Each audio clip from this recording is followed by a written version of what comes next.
Selon l'ancien gouverneur de la Banque d'Angleterre, la zone euro est vouée à l'échec.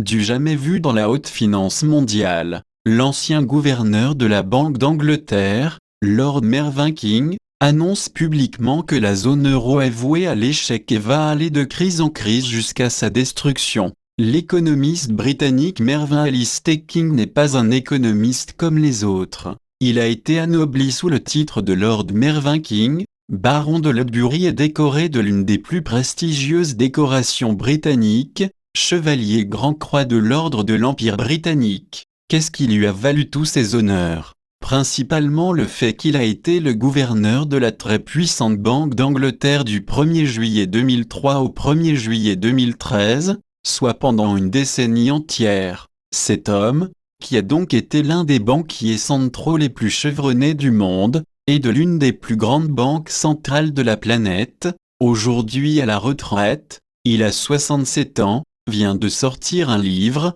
au titre évocateur, La fin de l'alchimie. Les extraits choisis par le Daily Telegraph. Le journal britannique de Telegraph vient de publier, le 28 février 2016, quelques-unes des meilleures pages de cet ouvrage sensationnel, dans lequel Lord Mervyn King déclare tout bonnement que l'euro est condamné. L'ancien gouverneur de la Bank of England n'y va pas par 4 chemins. The Eurozone is doomed to fail and will lurch from crisis to crisis unless it is broken up, ce qui signifie en bon français: la zone euro est vouée à l'échec et va aller de crise en crise jusqu'à sa destruction. Selon Lord Mervyn King, la plus grande économie de l'Europe, l'Allemagne, fait face à un terrible choix. Doit-elle soutenir les partenaires les plus faibles de la zone euro au prix d'un coût important et sans fin pour ses contribuables? Ou doit-elle mettre un terme au projet d'union monétaire dans l'ensemble de l'Europe?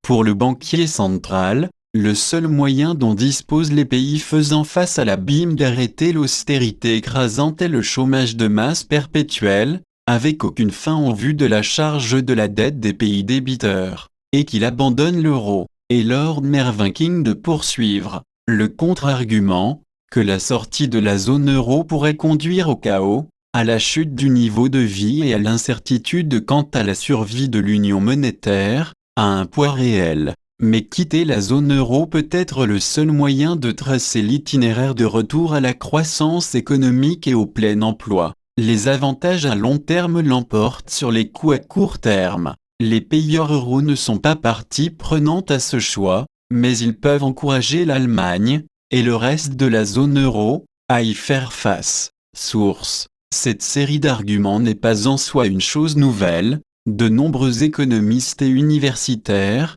et une bonne demi-douzaine de prix Nobel d'économie, ont déjà analysé que l'euro n'est pas viable sur le long terme. Ce qui est formidablement nouveau en revanche, c'est que ce soit désormais un banquier central de tout premier rang qui l'adopte ouvertement et l'expose publiquement. Sauf erreur, c'est du jamais vu à un tel niveau de responsabilité. Il est raisonnable de penser que ses collègues de la zone euro aussi ont pu être amenés à le penser, mais que le carcan de l'idéologie européiste, soit les a enfermés dans un déni de réalité, soit les a empêchés de s'exprimer d'une manière aussi claire. Dorénavant, lorsque nous entendrons les politiciens LRPS, dont l'incompétence le dispute à la suffisance, débiter leurs platitudes répétitives aux électeurs français sur la question de l'euro, nous pourrons leur rire au nez tout aussi ouvertement que Lord Mervyn King. Nous pourrons expliquer tout autour de nous que celui qui fut le gouverneur de la Banque d'Angleterre pendant 10 ans a peut-être plus de compétences en matière monétaire que l'avocat véreux Sarkozy,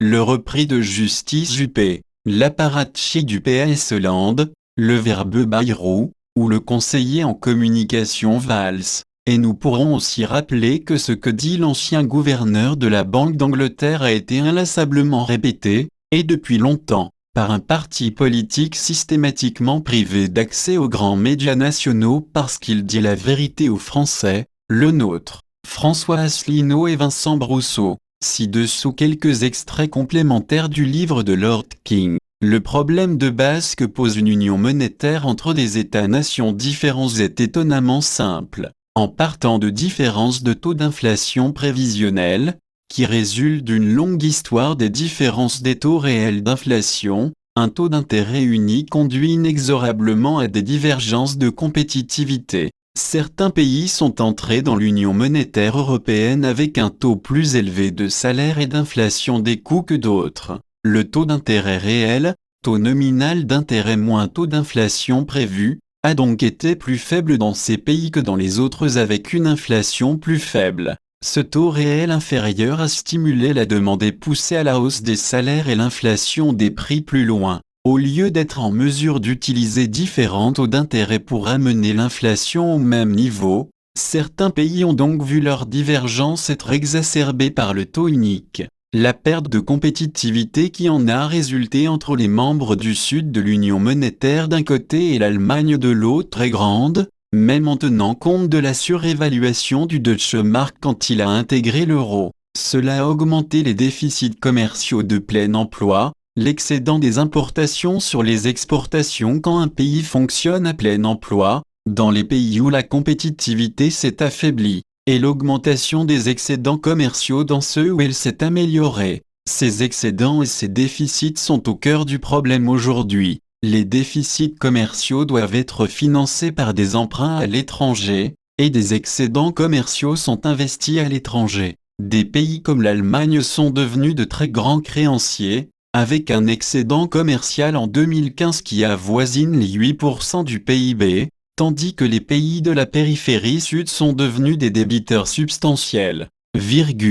Le caractère inévitable de la restructuration de la dette grecque signifie que les contribuables en Allemagne et ailleurs devront absorber des pertes substantielles. Il était plus qu'un peu déprimant de voir les pays de la zone euro marchander sur le montant à prêter à la Grèce afin qu'elle soit en mesure de rembourser une partie des prêts antérieurs. Un tel flux circulaire des paiements est de peu d'importance sur la santé, ou l'absence de santé, de l'économie grecque. Il est particulièrement regrettable que l'Allemagne semble avoir oublié sa propre histoire.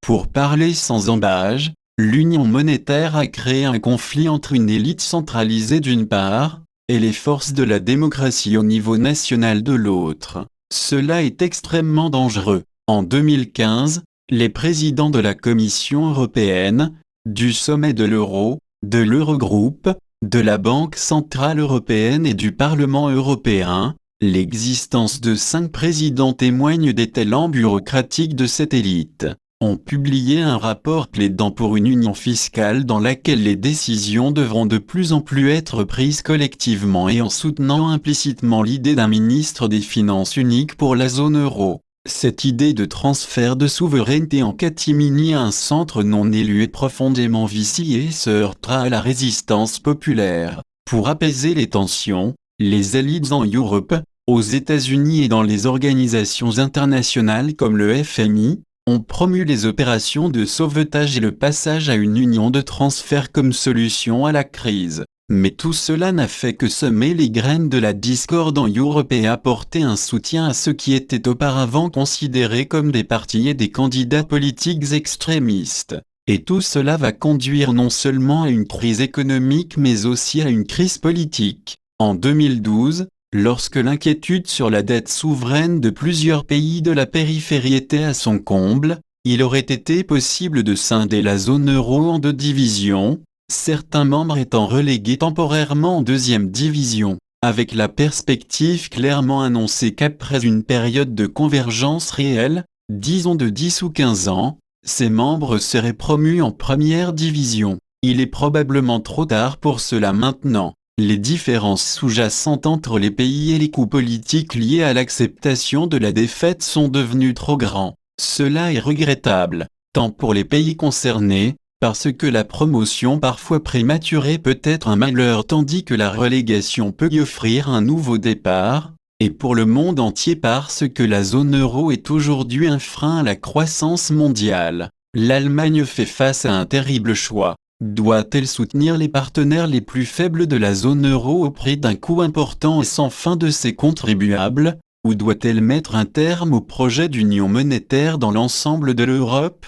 La tentative de trouver un juste milieu ne fonctionne pas. Un jour ou l'autre, les électeurs allemands risquent de se rebeller contre les pertes qui leur sont imposées par la nécessité de soutenir leurs partenaires plus faibles. Et il ne fait pas de doute que la meilleure façon de diviser la zone euro serait, pour l'Allemagne, qu'elle en sorte elle-même.